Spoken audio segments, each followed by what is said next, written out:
Welcome to the 6th in our Tech Be Quick podcast series. For those of you who haven't listened to previous episodes, I would draw your attention to our website techbequick.co.uk, where you can find previous episodes on various topics such as going international and agile workforces. This episode focuses on funding for tech companies. Welcome to the next in our podcast series. Today's series is about funding for tech companies. We're joined today by Mark Walford, who is founder and CEO of trustedcare.co.uk. Mark founded Trusted Care in 2012. Mark will talk a little bit about what Trusted Care does in a second. We're also very lucky to be joined by Myles. Guy, another serial entrepreneur who founded Octopus Investments in 2000. He grew the company from startup to market leader, and Octopus now has over 8 billion of assets under management for more than 50,000 companies. So Guy obviously knows what he's doing. And he's since gone on to found another company which is called Flying Colours, which is a next generation financial advice company. And again, Guy, looking forward to hearing from you in a second about that. And finally, we're joined by Shupikai Simmons, who is investment director at Icon Corporate Finance. Monica specialises in M&A and raising equity finance for high growth tech companies. So welcome all of you. Thank you. Thank you for being here. So perhaps if we can start with you, Mark, could you tell us a little bit about Trusted Care and in particular your funding journey? Yeah, sure. So Trusted Care is an online referral platform for people who are looking for support for themselves or their loved ones, particularly around health and social care requirements. So imagine us as kind of the Zoopla, but for care homes. We, as we said, we started in 2012. It was very much a belt and bootstrap sort of job to begin with to try and get the concept to market. We were the only ones, there was anything like this prior to our sort of inception into the marketplace. It was a very old industry, rife for innovation, great opportunity there. So we started it very much on a credit card, a loan and a bit of goodwill. Built some working models around what it is that we were intending to do, took that to the market, got some early buy-in from some of the major operators in the space, and very quickly realised that we're probably going to need to raise some money to make this dream a bit more of a reality. So I've done a series of angel investment rounds starting from seed. I've done it through just going out there, banging on doors, friends and family, the network that way. I've dabbled a little bit with crowdfunding as well. That's how I met Guy, and talk a little bit more about that sort of journey. But yeah, so we've raised now just about 800,000 through EIS, angel investment predominantly. May look to do something a bit more substantial in the not too distant future to sort of complement and supplement the growth that we've got at the moment. So yeah, so that's sort of us, and that's where we've been on the funding journey. And Guy, you're one of the investors in Trusted Care. So perhaps could you talk to us a little bit about what attracted you to the company and what you look for when investing more generally?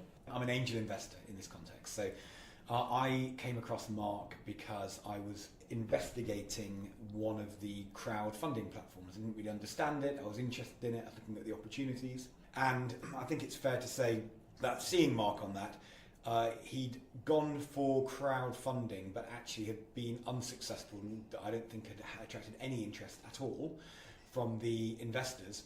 But the reason for that is because by my own sort of observations, I could see he didn't have either of the two factors that seem to make crowdfunding successful for people. One is a consumer-facing product or service that someone could experience, so a brewery or roller skates or something like that, which attracts people's attention because it's physical and easily understood. And the other one is an underwriter. So momentum in fundraising on the crowd platform seems to be very important. So quite often the successful companies, if they're raising £400,000, have £300,000 already underwritten. So on day one, they're 70% subscribed. And I'm not saying this to be cynical about the crowdfunding platforms or to say they're doing anything wrong or there's anything bad about it, not at all. I think it's great what they do. It's just there's a certain criteria that you need to fit into to be successful. So anyway, I saw Trusted Care on there, and I thought it was quite interesting, the sector they were in. But actually what made me really interested was I saw the video that Mark had recorded where he talked about his vision for the business. And it was, for me, it was all about him. So he came over, he was very quietly impressive, I thought. So really articulate, really passionate, clearly intelligent. And I just thought he had the raw materials that you need to be successful to be an entrepreneur. So that was that was what attracted me to it. And then I asked Mark to come to my office as I was setting up Flying Colours in Sunningdale.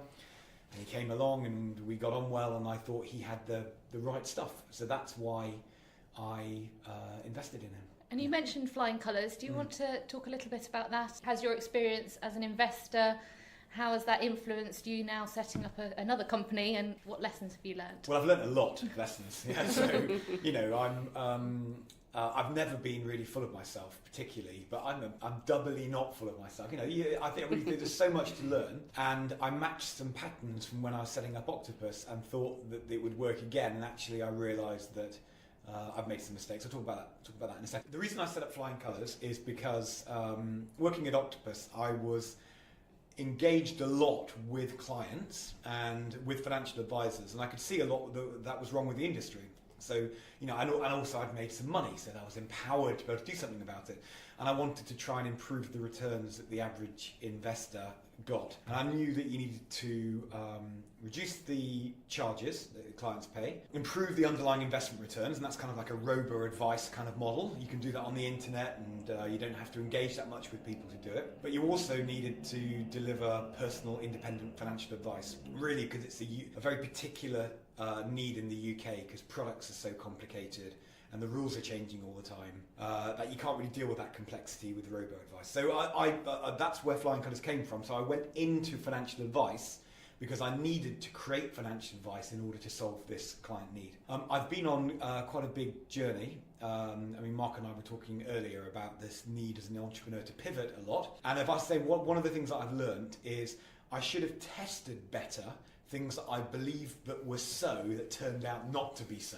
So I'll give you an example. Looking at it logically, it's like, well, advice is a series of outcomes, so I'll deliver that at the lowest. But I really think costs are important, so I'll deliver advice at the lowest cost. Telephone advice, people trained to deliver a process, and actually it didn't work because it's not what people want from advice. They want engagement, a relationship. People just dropped out like flies out of the process, so that didn't work. And then I set up a national network with self-employed advisors around the country, and that's been successful, but it's also had some other problems with it as well.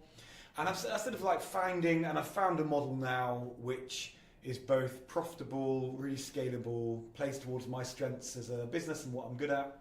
But I'm still keeping true to the original mission, which is building a service which will improve people's underlying returns. And that's important to me, but it's also very important to the business. So anyone who's an entrepreneur listening to this, if you lose your sense of self, you reduce your probability of being successful massively, because you're way less attractive. You know, if you don't stand for something, you can't really engage people about joining your project, whether that's as an employee or a new client, and you just start to become like a jellyfish floating around rather than a dense object travelling at high speed like a bullet. So the pivots have been around keeping true to myself but finding this new way of doing it. And it's been 4 years, so it's been hard work. I've got something now, seems to be working well. That's great. And you're an entrepreneur and an investor.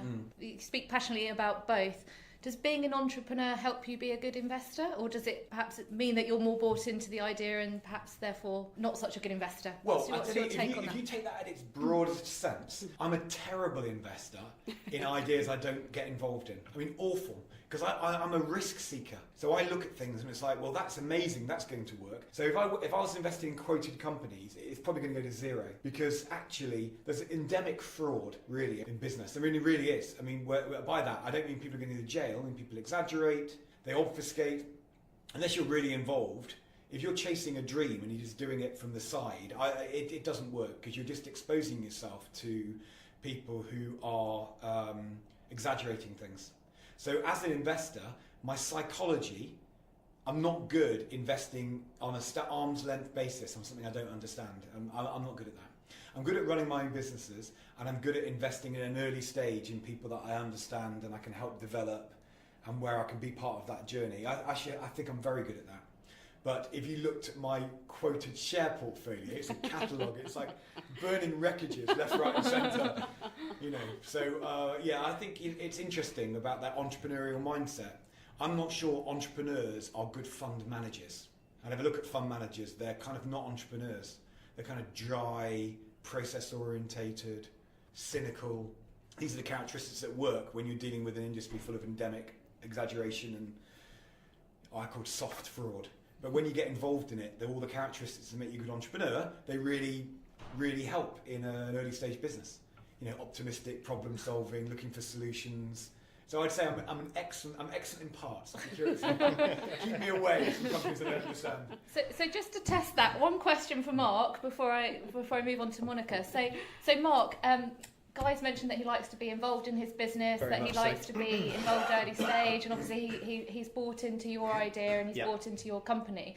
So is what Mark's saying, does that ring true? Is that something that you've welcomed in your investor? Absolutely. I mean, it's more important than the equity or the capital deployed. Hands down, having that advice, that experience. I mean, this is the first time that I ever did this. You know, this is my first company. It's all new. I started when I was 25. It's a big, brave new world out there. And, you know, you're going to make countless mistakes.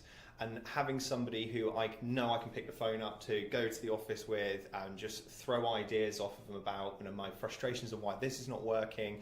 I mean, you know, we've all got that to some degree, and I think it's really important for any entrepreneur to leverage that, not just with investors, but just their network around them. You know, speak to your parents, you know, stuff like that. It really does add value. They know you, they know what's going on. So, you know, speak to the loved ones around you, your partner, etc.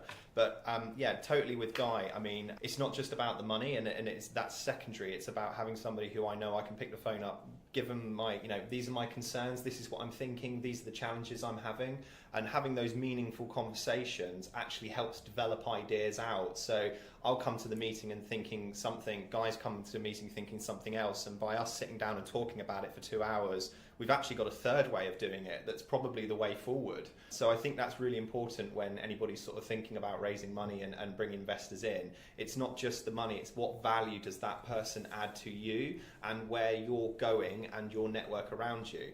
It's a really lonely thing being an entrepreneur. It really is. You've got the weight of everything running with you, and that's super exciting at the same time.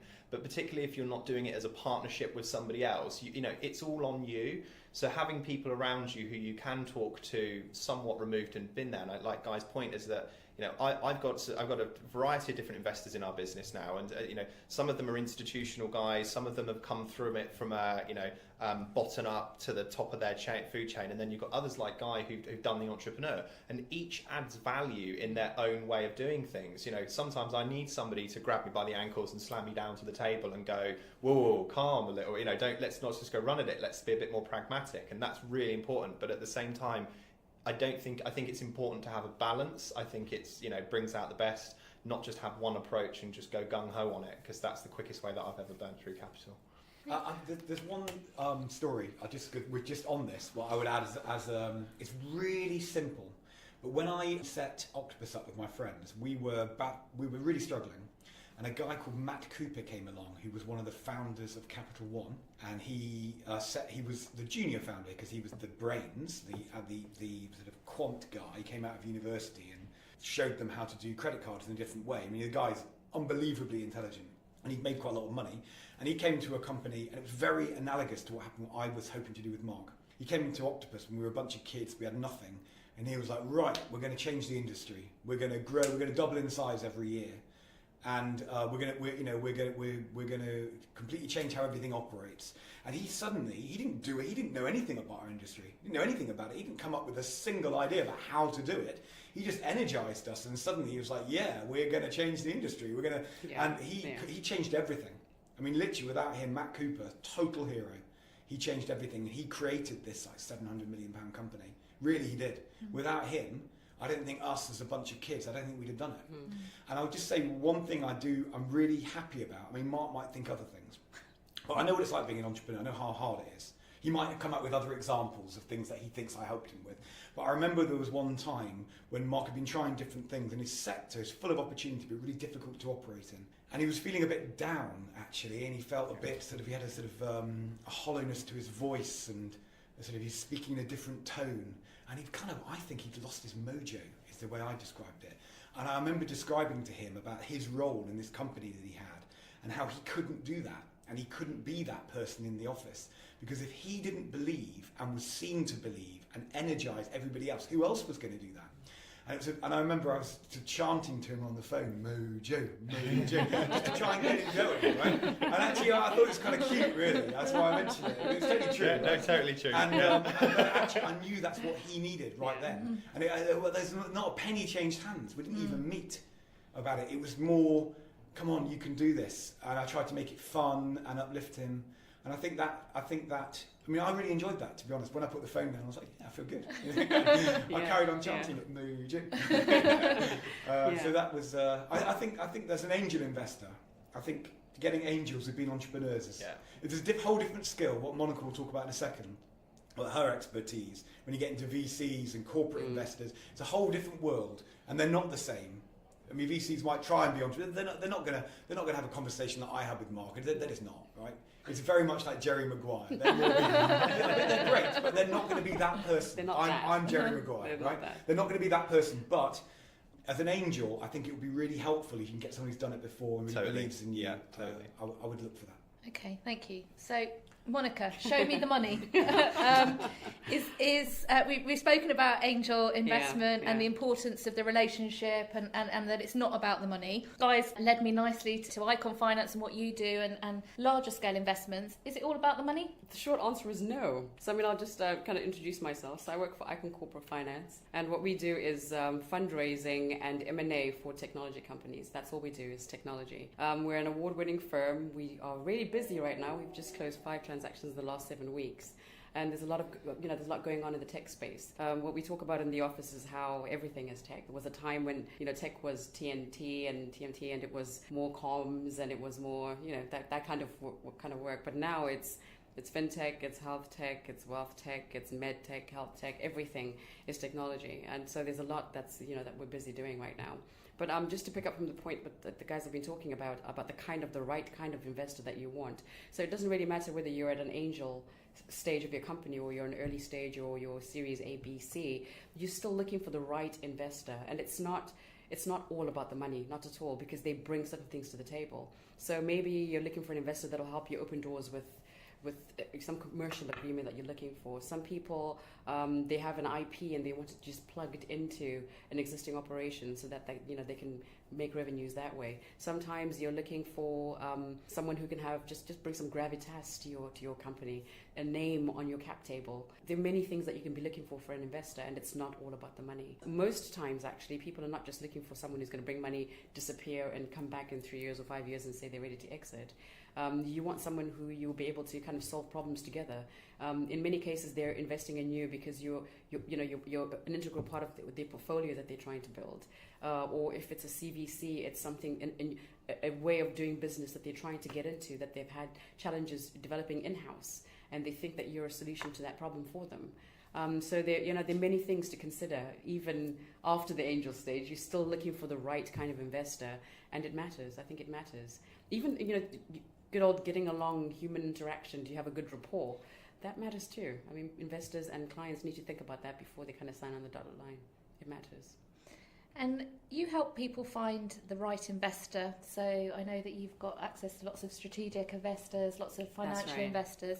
What drives that decision? Because I think if you're a strategic investor, what you're looking to do with a company is very different to a financial investor who's perhaps more fixated on what return they're going to get. That's right. Is that decision driven by the company in front of you and what they want, or do you help them see that perhaps what they want is not actually what they want and they perhaps need to think about something else? We try to give our clients the options. We give them a variety of options. When we kind of pull together a target investor list with them, we sit down and we talk about some of the more obvious, VCs, the standard investors that kind of invest in general businesses. But what we try and do is to kind of think outside the box and bring in investors that you may not be thinking of. CVC activity is really high right now. In the fintech space, which is where I operate, 1 in every 4 transactions is done by CVCs. And that's just because the financial services industry is just really slow and old, and they're having trouble maneuvering to kind of meet client needs. And these fintechs, really quick, agile, small companies that are coming in and doing amazing things. And so what they found is that it's easier for these large corporates to invest in or acquire these small fintechs. And so there's a lot of activity in that space. But even if it's not a fintech, when we get a client, we sit down with them and pull together a list. We say, these are the more traditional ones. Depending on how much you're looking at, we might even consider VCTs, your usual VCs, and then we look at the strategics, right, which are your CVCs. And we try them all. We go to all of them because you never know who is looking and who's thinking about going in a certain direction. So we have a couple of examples where you wouldn't really have thought it. And really big names like JP Morgan, really big names, Aviva, Thomson Reuters, like people who you would never think your small little company would be attractive to them. You're exactly what they're looking for. And unless you approach them and say, we have this, it could work with you, you don't know. And this kind of leads in as well to conversations around valuation and how companies see themselves. I'm not saying everyone should be walking around thinking they're valued at £100 million, but in your humility, you might be surprised that there's a big strategic out there who values you so much more than you do. And that's not going to come from a traditional VC, which is thinking about revenues, EBITDA, multiples, and that kind of thing. Because to a CVC, you represent an opportunity to cross-sell, an opportunity to access your IP, access your skills, your people, maybe even geographic markets that they haven't even thought about. And so they can value you much more than you think. And you need to have the kind of relationship with your advisor to talk through what your company could be to someone else. And you need an advisor that kind of thinks that way. And of course, I think we do that. I think we do that. And Monica, we've spoken about agility in the past. Yes, you very kindly contributed to our report on agile business. I think one of perhaps the advantages at the angel stage is that the company can remain agile. You've spoken, Mark and Guy, about how you can talk about ideas and perhaps take your company in a different direction, test and try things out. When you start to think about the bigger companies that are investing in smaller companies, how do you protect that agility? Is there something you can do at the investment stage to make sure that you don't then just become part of a giant? And so this is one of the issues that, especially in the fintech world, the small companies really face. This is a big issue for them. So part of the reason why the CVCs and especially CVCs are really interested in the small companies is because they're so agile. They're able to do so much so quickly, and that thing that attracts them, the ability to do that, becomes an issue when they mostly when they acquire you, right? So you're acquired by a CVC and they bring you in to offer something. The issue becomes the fintech has to rely on the larger corporate to kind of work with them to deliver on those what they've said they're going to deliver on. And if you've got it in your contract as part of your terms and conditions that, for example, you won't get paid certain amounts until certain things have happened from a commercial perspective, you could have a situation where the person you are not able to be rewarded for what you've done with your company because the large commercial is slow in getting to that and helping you get to meet that target, and now it's now your problem. So and what I'm trying to get at there is that you need an advisor that helps you think things through in terms of what are the implications of some of the terms that are included in those term sheets. So you want to make sure as part of your negotiation you think about what happens next and how the decisions that are now linked to this company will affect your ability to be agile and to respond in the future, because you could end up stuck as part of that big company even though you were brought in to solve precisely that problem. So, and it feeds into the conversation around whether you want to be invested in or fully acquired, because it has implications around how you might be able to operate in the future. And like I said, this is a really big topic, especially in financial services, where, like I said, the question about being acquired or invested in has serious implications for how that tech company develops and is able to compete with other fintechs whilst being a part of this large, big organization. Yeah. Thank you. Getting advice, getting the right advice and getting it early is what I'm hearing. It's really important, If you had one key piece of advice for a tech company looking to find investment, what would it be? Oh dear, I can't have one. Do I have to have one? You can have two. Well, getting the right investor, it doesn't matter, but you have to think about it in terms of what you need from an investor, and it can't just be just the money. Ultimately, you should have an opportunity where you have a selection of investors to pick from, and you want to find one that you can work with and one where the relationship is mutual. You give something and you get something, and I think that's really important. Even as Mark was talking to this a little bit earlier about how at the stage of his company, there's still kind of pivoting and making decisions about which way is the best way and responding to opportunities. And you want an investor who's going to be along for the ride and supports that because they recognize that the company is growing and you're still developing and you're still moving into new markets. What you don't want is an investor who's going to try and hold you back. You don't want an investor who's just fixated on what they want you to be. You want to have a partnership, a true partnership with your investor. And so that matters in terms of picking which investor you go with. It matters. Thank you. And Mark, I'm going to ask you the same question. If you had one piece of advice for a company looking for funding, looking to grow, what would it be? Very similar to what Monica was saying about finding the right things, but also, truly understand what it is that you're looking to fund as well. Lots of people have this presumption of, we've got to start a company and we're going to do the Facebook thing. We're just going to get loads of money in and just scale quickly and we're going to dominate and monopolize that way.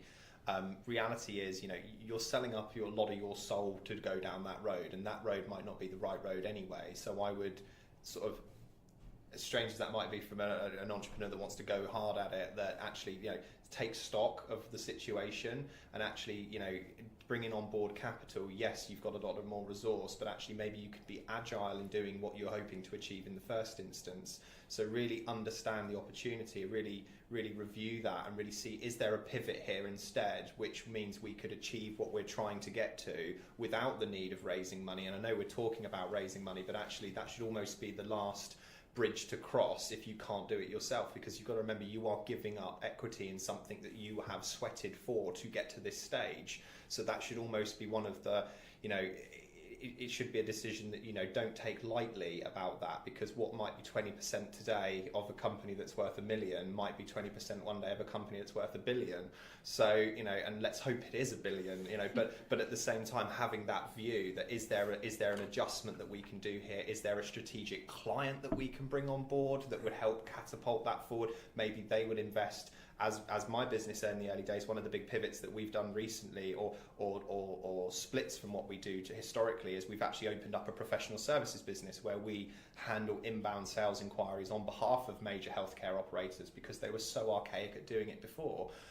Now, by pivoting and leveraging the skill set that we already had, the technology that we already had, and the expertise we already had, we opened up a whole new revenue stream that instantly allowed us to take that revenue and invest it back into the core business, and reducing the need to go and do another fundraising round, allowing us to reinvest back into what we're doing. And actually now we've got a new platform, we've got a new site. So actually I didn't need to raise money for that. I actually just brought on board a strategic client where we could we could earn revenue in a big way to circumvent that approach. So just be really strategic and understand what it is you're doing and be analytical. It's not all just about being Facebook. It's actually, there are some really successful, amazing businesses that are owned wholly by the entrepreneur themselves, or for the most part.